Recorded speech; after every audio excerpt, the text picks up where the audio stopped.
Think RC racing is cheap because the cars are small. Wrong.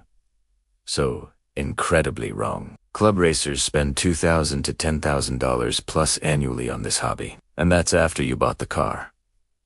I'm Action Jackson RC, and today we are breaking down the real costs of RC racing, the ones nobody warns you about, and how to not let this hobby drain your bank account like a toxic relationship. Let's get into it. Let's start with the costs you can see coming. First, club membership. That's about $20 to $150 a year. Not bad. You get discounted entries and voting rights. Basic stuff. Next, race entry fees. $15 to $35 per class. Every week. Race 1 class weekly. That's $782 over $1,800 per year just to show up. Race 2 classes. Double it. The math gets spicy fast. Now, tires. This is where it gets painful. $60 to $75 per month for frequent racers. High-performance tires. They might last just 2 race weekends. You're basically burning money in rubber form. Over a year, that's $720 to $900 minimum, just on tires. And of course, spare parts. Arms break, ball joints snap. Wheel nuts vanish into alternate dimensions. You need spares, or your race day ends early. Budget a few hundred per season, depending on how often you crash. And you will crash. Finally, maintenance and consumables.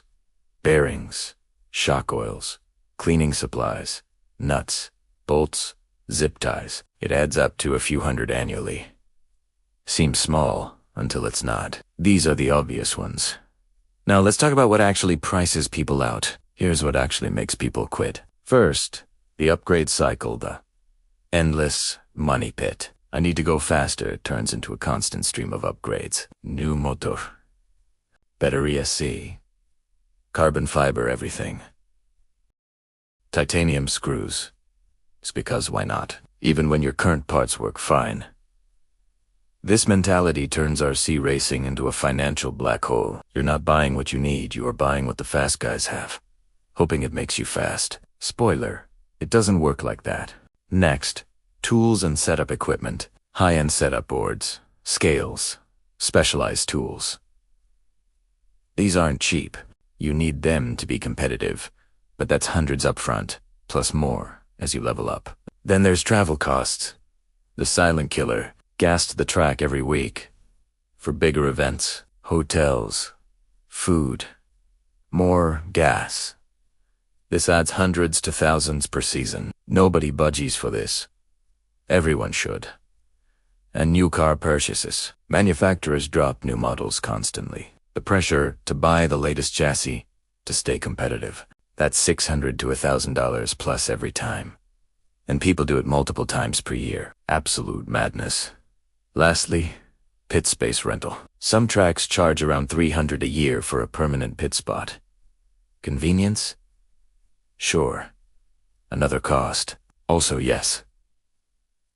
The hobby is as expensive as you allow it to be. And most people, they allow it to get very expensive. Let's be real about why people walk away. It's to spend more, to go faster. The racing scene pushes constant upgrades. New chassis, carbon parts, titanium, hardware. The pressure is real. Blue-collar racers who make up most of the community keep up financially. They quit because they feel priced out. Then there's the initial investment shock. Getting started competitively costs $600 to $1,000 minimum. Car, electronics, batteries, charger, tools. That's before your first race.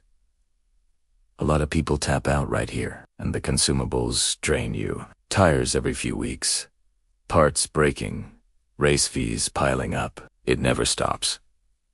This isn't a one-time cost, it is. Recurring forever. People underestimate this and get overwhelmed. Finally, having no local track. If your nearest track is an hour away, you're spending serious money on travel. Gas, time, wear on your car. This alone makes people quit. The financial pressure is real. And if the club culture is toxic on top of that, people are gone. Alright, here's how to actually afford this hobby long term. Buy a quality race brand first. Get something durable and built for racing. Traxxas is great for bashing, but on the track, you will struggle. Buy right. First time, it saves money long term. Check parts availability before you buy. Ask your local hobby shop if they stock parts for your car. If they don't, you're ordering online and waiting when you break. That's expensive and annoying. Limit tire expenses. Run your tires longer. Stop buying new sets every race unless you're actually competing for championships. Resist the fear of missing out. Your wallet will thank you. Join a club and share resources. Tool sharing programs. Carpooling to events. Sharing knowledge clubs can save you money if you use them right. Use a multi-charger. One good charger for all your batteries beats buying multiple cheap ones. Invest smart, and most importantly, prioritize practice over parts. Instead of buying the newest hop-up, spend that money on more track time. Practice makes you faster. New parts don't. Period. Focus on setup, not upgrades. Learn to tune what you have. A good setup beats expensive parts every time. Most beginners don't need upgrades. They need to learn their car. And stock up on spares when you have the money. Extra servo, shocks, tires, A-arms. Prices only go up when you have a few extra dollars. Buy spares. Future, you will be grateful. Quick heads up on what costs the most to maintain. The drivetrain, gears, diffs, and drive shafts are complex and expensive to rebuild. The motor and ESCR. High-value electronics. If they die, it's big money. Tires are an ongoing cost that never stops, and batteries degrade over time. High-discharge LiPos aren't cheap to replace. Carry spares for the expensive stuff. It saves you in the long run.